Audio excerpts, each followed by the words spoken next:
please understand that the designers need time to design. Otherwise, they will find the time to resign. So that's just how it is.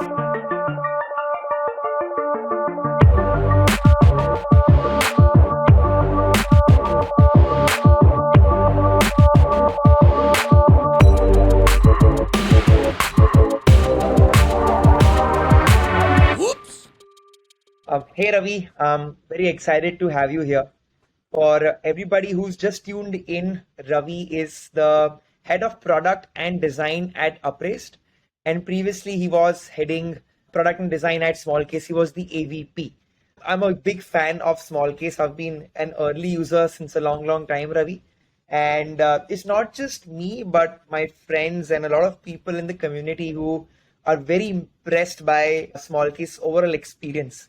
You and your team are a big reason behind that. As a founder of a startup who's looking to learn more about managing people, of course, designers, I'm Googling and I'm finding that a lot of the advice out there is quite dated. We blinked our eyes and the world changed drastically in the last couple of years. I don't blame the people who've given their opinions. It's actually a lot to do with working with a team which is right now working with each other in office, collaborating next to each other, where their managers are coming in and doing some operational workload, and then you're kind of going out of office and shutting work. But as we know, that's not the case anymore. Teams are getting more and more distributed, more and more hybrid. Work-life balance has become a blur. Design operations as a separate function makes so much sense right now. And that brings me to my first question for you. When you say design ops or DesOps, what exactly does that mean for you? Got it. First thing first, thanks for having me here. Super excited and glad to be sharing whatever I know with the rest of the world. So what is DesignOps? DesignOps is the vertical whose success lies in helping their partners in design, and those partners can be either designers, engineers, marketing, or research. If it can help these partners carry out, let's say, the process effectively in all phases of design, which is research, ideation, execution, iteration, the vertical is successful, called DesignOps, right? Each one of these phases needs an input and has an output, right? So if we were to think about research, the input is the persona that we want to research, the questionnaires, recruiting people that match that particular persona, and the output is the insights that you generate as a function of the research, right? And usually the pain points that is faced by this particular persona. Now, for ideation, we could think of input as the defined problem statement. It could be in the form of a PRD, it could be in the form of a brief, and the output is usually a host of solutions, right, of different scopes. They either solve the problem in a flawed way or they solve it in a very elegant way, right? DesignOps helps in setting up a standard for these particular inputs and outputs so that the meat of the process, that is generating ideas of varied scope, is where you spend most of your time on, right? Because at the end of the day, in business, any team that you're running, time is the most critical resource. So where you spend that time is critical. If you spend a lot of your time recruiting people for research, I wouldn't call it wasted effort, but it's definitely not the best use of your time. And the output is high fidelity mock-ups of, let's say, either digital products or physical products with instructions for engineers, marketeers, or even printers for that fact, right? So DesignOps helps in aligning, bringing the team onto the same page with regards to the scope and getting a consistent and complete handoff to the beneficiary team, right? If, let's say, this input and output is varied, the process will lengthen. If you think of it as a relay race, the relay is not passed on well. So probably that person has to come back running and figure out some questions in the handoff, catch that relay again, and then go on. So that time is again crucial and not wasted. Lastly, in iteration, if you think about iteration in the design phase, the input is the behavioral data of the product in use, right? And the initial problem statement that we embarked to solve. The output is probably like a set of hypotheses that you think are like the causes of either not attaining the objective in the first place, or if you have met the objective, what can you now do to enhance the adoption or the engagement with the solution that you have just crafted on, right? DesignOps can help here with procuring correct data, alignment on the problem statement, and storing all of these hypotheses in in a format where it is easier to go back and validate instead of them being in the minds, them being lost in Chinese whispers or translation. I think these are the four critical components of DesignOps. One last thing would be hiring. Hiring is a very critical part of the team, right? If the team is not properly staffed, there will be cracks in meeting the goals. Team motivation will suffer, team morale may suffer. All of these input output functions as well as hiring is under the umbrella of DesignOps altogether. Fantastic, Ravi. I love especially the relay example you gave. So, would you say that design ops necessarily isn't really a lot about design but project management? Is that good to assume or not really? Not really. At the end of the day, we want to solve problems. Now, these problems are of different types. The designers may focus on the user's problems, but the design ops team members are focusing on the problems of designers or engineers. You're still designing solutions, but the customers are different. You may come up with processes that might be the output. You might come up with guidelines that might be the output. They might not be physical or digital experiences, but at the end of the day, it's still problem solving. The environment is different, right? Like now you may have an engineering team that is very young and not very senior in startups. Or let's say if you're part of a large team, then their processes are different. So how do you come up with solutions given this particular context? That would be design ops, and it's not really like project management would be subset of the problems that they're looking to solve. Makes sense. I think this reminds me of something I read by Lyft's design ops team. Yes. They spoke about like design ops is design work, whether you worked in design or not, because Yes. it's all about figuring out how to understand, provide clarity, and Yes. create really good experiences for the people out there. I fully agree. And, to all the listeners, I'm assuming that this definitely helps you. Ravi, one more question before I move into the next one. So, you spent half a decade almost in Smallcase. Yeah. I'm no one to really measure by age and experience, of course. But from what I understand is you were all quite young, especially you. So how was that first 6 months, 1 year, right? Were things organized? Was even design ops a conversation? I'd love to know that. Sure. So I was the first in-house designer. I joined Smallcase when they had 9 members. I was the 10th member in the team. Wow. My first project was defining a visual identity for Smallcase. Vasant had emailed me about all of the work done so far, and we had partnered with Liquid Ink Design Studio.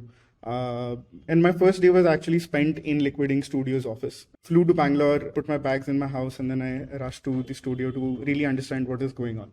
So the first year was chaotic, to term it lightly, but design ops was not really area of focus per se.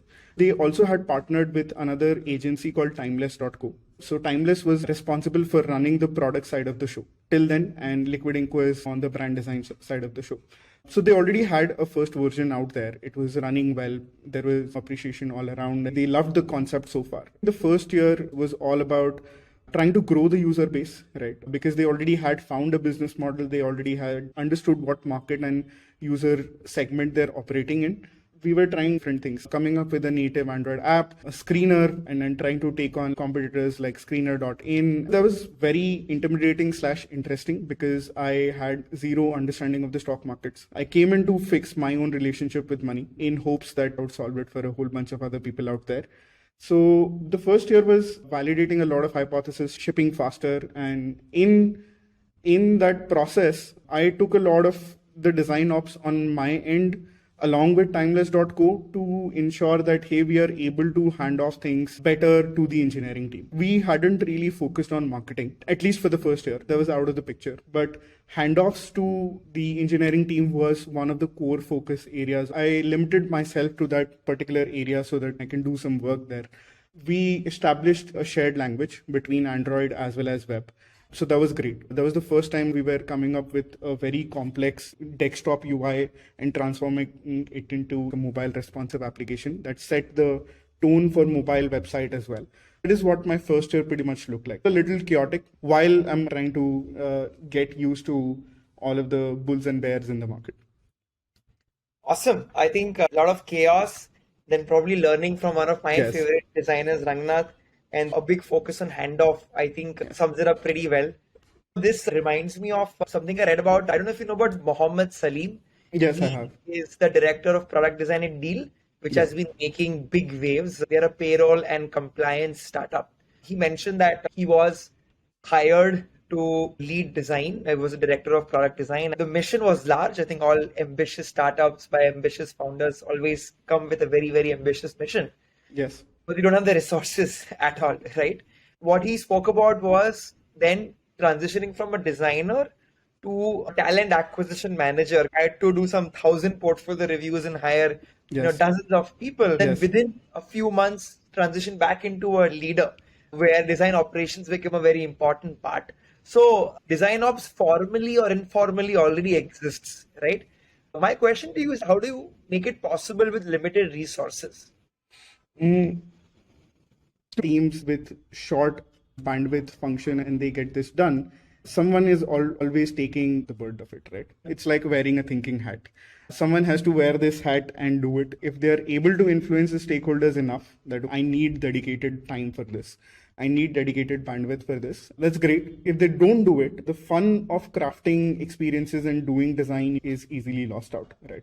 It fades away and the designers stop appreciating their own craft. They stop finding joy in it, and in life just becomes darker and darker from that day on. But for example, at Smallcase, right, I had asked everyone much later, like when I had hired a team, that hey, everybody needs to spend at least 20 to 30% of their time during the week contributing to DesignOps. Now, that could be in any function. That could be about like helping with research, that could be helping with design systems, that could be helping with upskilling the rest of the team in analyzing data or coming up with, let's say, frameworks for microcopy and so on and so forth. But everybody had one objective assigned to them per week. At Upraised, what I'm possibly trying to do is some sprints that percentage goes up to 80 so that we are able to have a dedicated focus and drive a good bunch of things. And possibly after a couple of sprints, that percentage fall backs down to 30% so that we can focus on product problems at hand. In crux, right, for anybody who's managing a team and who's trying to work out with limited resources, and the resources are coming and asking you for more time, if the leaders or managers think that, hey, this does not warrant their attention or time, trust me, that is not really the case. Please understand that the designers need time to design. Otherwise, they will find the time to resign. That's just how it is. That's going to go in my trailer. But I love that. To understand this better, informally looking at design ops to formally looking at it, I'm assuming that happened to you in Smallcase because you went from 0 to 20 people while you were at the helm of it. So what was that journey like? At what point in time you formalized design operations as a function? Sure. We formalized it like probably in the last 6 months of my time there. Till that time was a shared responsibility between all designers because there were many products that we were working on. So I'll just like roll back to how things started. I talked about my first year. We were trying to validate like a bunch of hypotheses. My first hire came in during Feb or March of 2018, 1 year after I'd spent some time. That's when we started building the second version of the platform. Our broker partners had placed an interesting constraint on us. And the constraint was that our interface needs to be embedded within all of their experiences. Now we have to come up with identity to figure out like how this would work while making sure that it fits into our broker partners. I needed some help. It was going to be a mammoth of a task and creating a mobile experience. So that's when we hired Siddharth. He helped craft most of the mobile experience that you see today, whether it's the app, the mobile website, and so on and so forth. Ticker tape was also blooming at this time. We had stock pages come in. Today, I think those stock pages see about 1 million views in a week. The scale that we were looking at was massive. So now we had to build a different brand identity for Ticker Tape. We wanted to also build a platform for our investment advisor partners. So we had another product come up. So I'd hired a team for there. So there were like cylinders just firing like across all directions, right? At this point, the problem was how do we make it easy for designers and engineers to collaborate? And how do we align the taste in such a manner that it does not feel like every single page is coming from a different designer and not a design team? So having those sessions to calibrate taste, to give feedback, formalizing feedback sessions, asking designers how to be good at receiving as well as asking for feedback, and helping the rest of the team become better at articulating as well as giving visual feedback. Seems easy, but it's very difficult. These were some of the problems that I was focusing on in the second year. The team size was about 6-7 people. In the third year, things boomed. We started focusing a lot on marketing. This came in with its own host of difficulties, which was that we had to create marketing collaterals that matched the brokers, our broker partners' brand language, and also did not kill Smallcase's brand language. So we had to hire the brand design team. I made a bunch of hires, but it was in the year 3, I was also very ingrained in the product management side of things. So I was running at 400% capacity at this point. I had to unload. So I had a couple of senior brand designers and I trusted them with their skills, their strengths, and I just completely delegated that section off. The problems now were about managing egos, managing expectations, and making sure that the team is motivated enough to bring their A game to the table, right? Because that motivation can die down very easily if you start receiving personal feedback, you start receiving criticism in public, there is little recognition. And then obviously the pandemic happened, right? The problems then were we all started designing in silos. I failed to do a good job of leading a remote team. But I know I did a great job when things were in person. We were all pretty much trying to fit in, trying to figure out like what was going on. We had cultural problems. I took it upon myself to fix it because it wouldn't have worked out otherwise. At this point, it was important to get competency levels in place. There were already 15 designers in the team. It was important to establish reporting lines, have skill graphs for people. So I designed some tests to make sure that everybody understands what their skill graphs are, checklists to make sure that people know what does it take for them to actually advance to the next level, because in most organizations, performance reviews are very vague. They are biased by recency and they are biased a halo effect. If you do one thing right, everything is right. If you do one thing wrong, everything is wrong. I wanted to make sure that is not really the case. The challenges were now to articulate their OKRs very well. Trying to learn what team management really looks like because I hadn't managed a large team before this. And at this point, we had 4 products running within the Smallcase ecosystem. This was the web platform, the app, the publisher platform, and we had also built a gateway. If you go to Money Control today and if you wanted to invest in Reliance or anything else, that entire experience is powered by Smallcase Gateway. We had Tickertape and its suite of products, and we had 3 brands to manage. One was Smallcase, one was Tickertape, and one was Windmill Capital. Windmill Capital is the in-house research brand. It was a lot to soak in all in one go, and like the pandemic looming over you. As you can probably notice, my role went on from individual contributor to talent head to just people management in no time. At this point, I was also leading a team of like 6-7 product managers and product analysts. It was just a lot of people management, to be honest. And I knew that I loved contributing individually. I wanted to exercise my craft a lot more. I wanted to learn about it a lot more than I do today. That led me to think long and hard about like my current state back then. Unfortunately, some personal problems and health concerns hit, and I thought that, okay, everything is, bubbling up. I need to take a pause. And that's when I decided to quit and say that, okay, hey, I'll fix these things. I'll give attention where it's due and then probably come back to find a new role. But that was pretty much like, let's say, 0 to 20 in brief for you. Wow, Ravi, great summation. I'm so impressed and almost like confused of how did you do it, transitioning so fast, so quickly. This reminds me of something I'd read. Brennan Hartich, this time he was leading design operations at Intuit. Then he went on to move to Slack, and I think right now he's in LinkedIn. He had done a survey when he was in Intuit. He realized that 57% of your week's time is what designers on an average are spending in designing. Yes. The remaining over 60% is going into meetings, call logs, setting metrics and measures of success, Yes. etc. Yes. So wait, our designers have to evolve and mature in their career graph the way you have?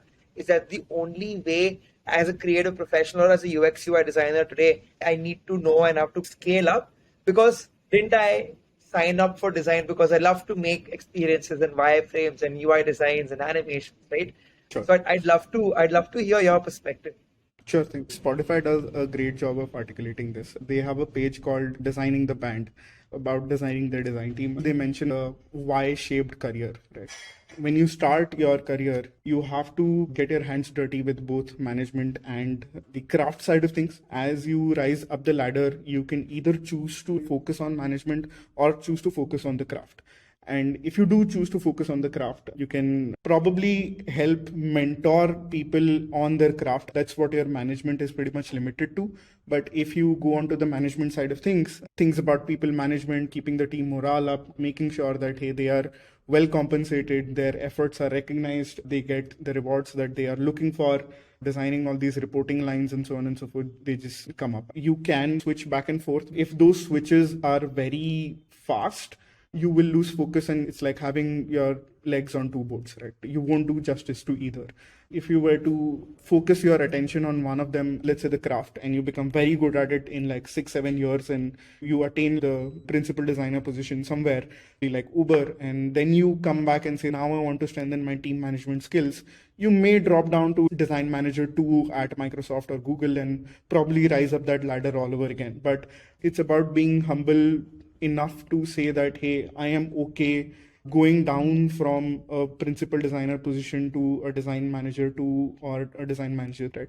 And instead of being hell-bent on the title. That would be my suggestion to anybody who's trying to up their career from here on.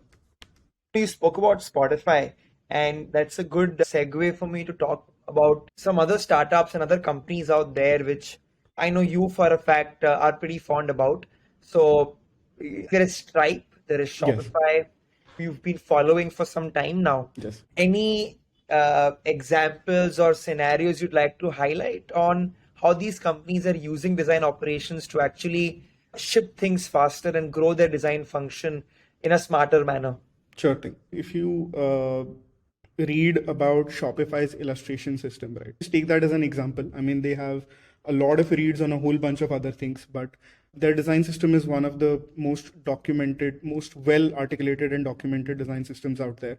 A lot to learn from. They're not like just guided by what others have done so far, but they've questioned the fundamentals of why do we need motion at all? Why do we need shadow at all? Why do we need rounded corners at all in the first place? There is like a good description, good articulation, and they pick up from there and they set up their bases.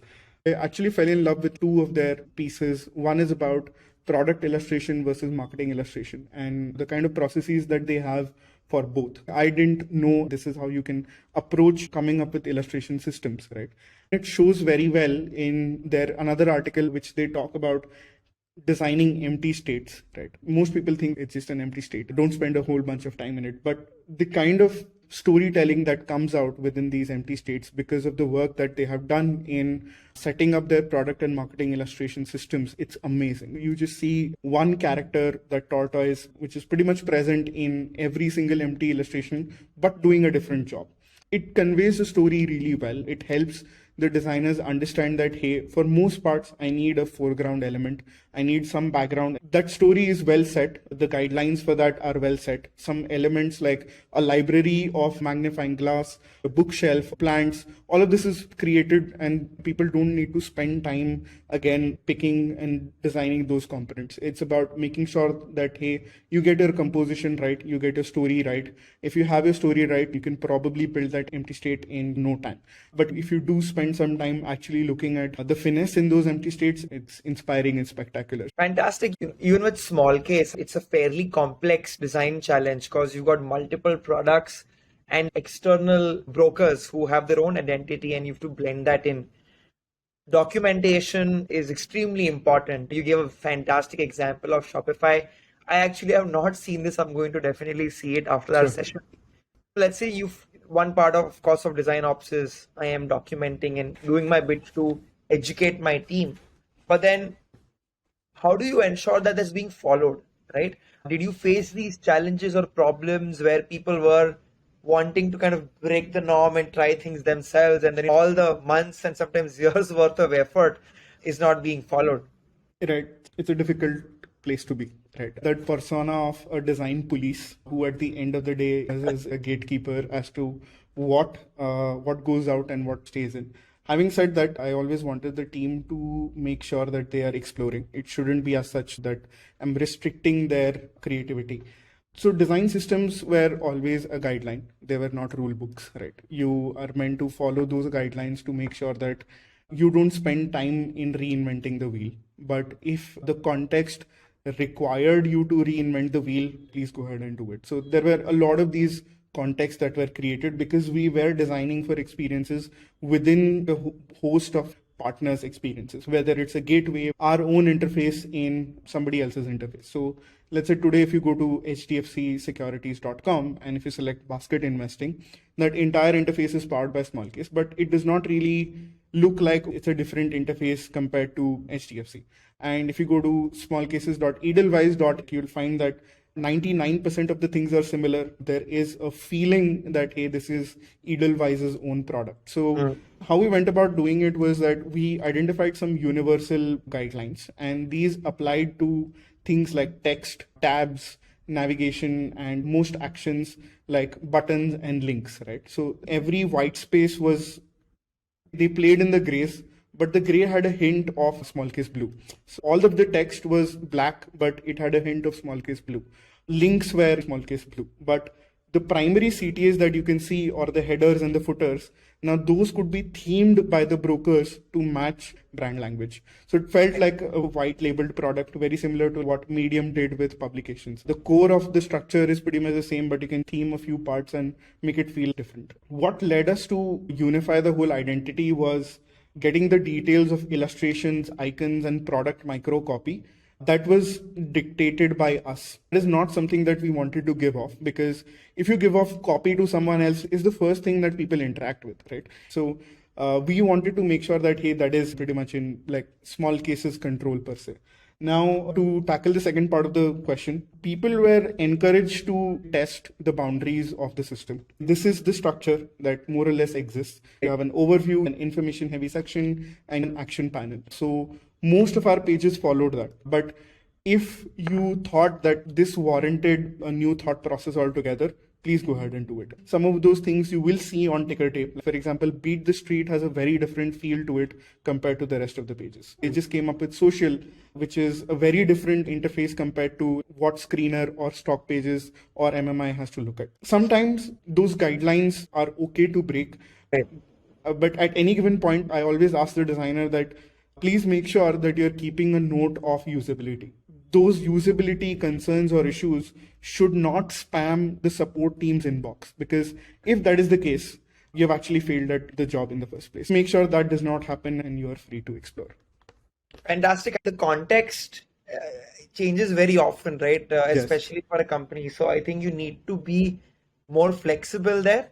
Now coming back home to India, we are really impressed by the kind of work Razorpay has been doing, Cult's been doing.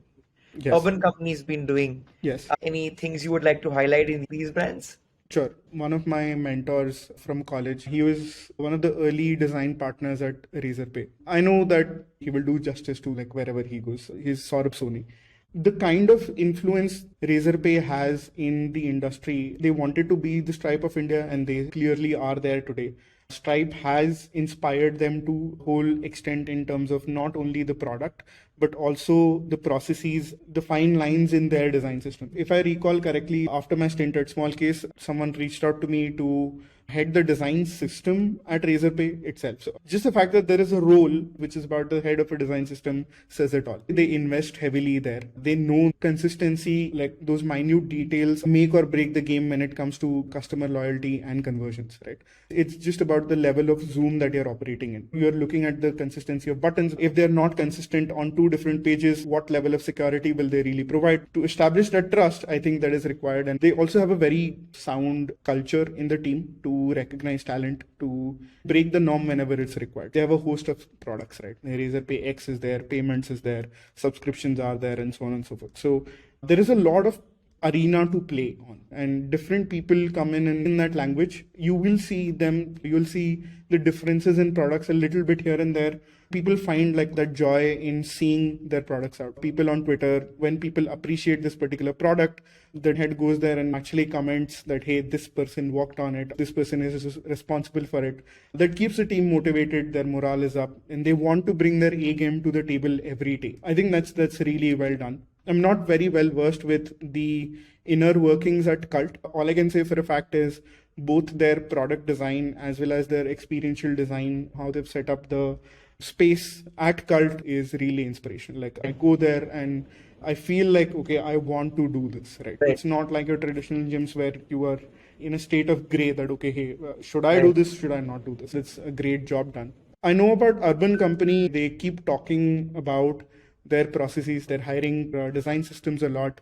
They even did a launch video for it a couple of years back. Yeah. It's inspirational to see that people not only spend time, but celebrate and appreciate the craft that goes into getting this done. It inspires other people to join Urban Company because they feel that, hey, these people are doing a great job in design, and like that develops the employer's branding.